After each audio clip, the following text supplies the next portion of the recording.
Is-servizz li jingħataw fid-djar tat-tfal jew f'entitajiet li joffru servizzi lil tfal li ma jibqgħux jgħixu mal-ġenituri tagħhom huma essenzjali għal ħarsien tat-tfal. L-Awtorità ta' Standards ta' Ħarsien Soċjali fasslet qatt ta' standards regolatorji ġodda għal dawn is-servizzi bilan li jiġi żgurat li tfal li jgħixu f'ħarsien alternattiv jingħataw l-aħjar ħarsien possibbli. F'konferenza tal-aħbarijiet il-Ministru għad-Drittijiet tat-Tfal Michael Falzon qal li standards li tnedew għal konsultazzjoni pubblika se jirregolaw servizzi offruti kemm f'residenzi alternattivi bħal djar tat-tfal u kemm dawk li ngħataw minn xi uffiċċju bħal dak tal-appoġġ. L-istandards soċjali regolatorji għal servizzi residenzjali jagħmlu enfasi fuq id-dritt tal-parteċipazzjoni, il-kwalità u l-ippjanar tal-ħarsien, relazzjonijiet pożittivi, id-gawdija l-edukazzjoni u l-kisbiet tat-tfal. Ħafna minnhom japplikaw ukoll għas-servizzi bbażati fl-uffiċċju.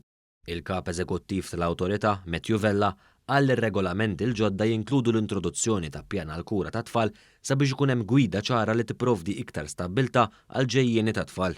L-aspett ta' care plan, mela li inti meta tifel jidħol f'alternative care isir pjan ċar. Pjan li llum il-ġurnata l-iktar ħaġa importanti ser tkun fuq il-permanenza.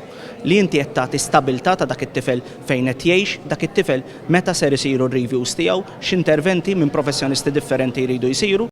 Intqal ukoll kif dawn l-standards jitolbu li l-professjonisti jgħaddu minn proċess rigorus ta' skrutinju sabiex bekk ikun assigurat l-aqwa servizz tat-tfal.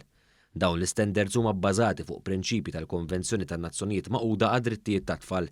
Il-Ministru Michael Falzon qal li l-ġimgħa d-dieħla ser tidħol fis-seħħ il-liġi li se ssaħħaħ l-standards u deċiżjonijiet marbuta mat-tfal taħt ħarsien soċjali.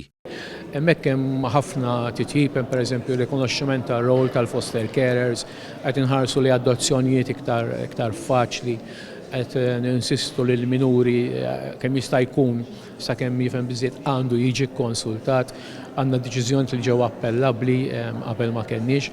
Il-konsultazzjoni pubblika se tagħlaq f'nofs Awwissu u mistennija jieħlu fis-seħħ f'nofs Settembru.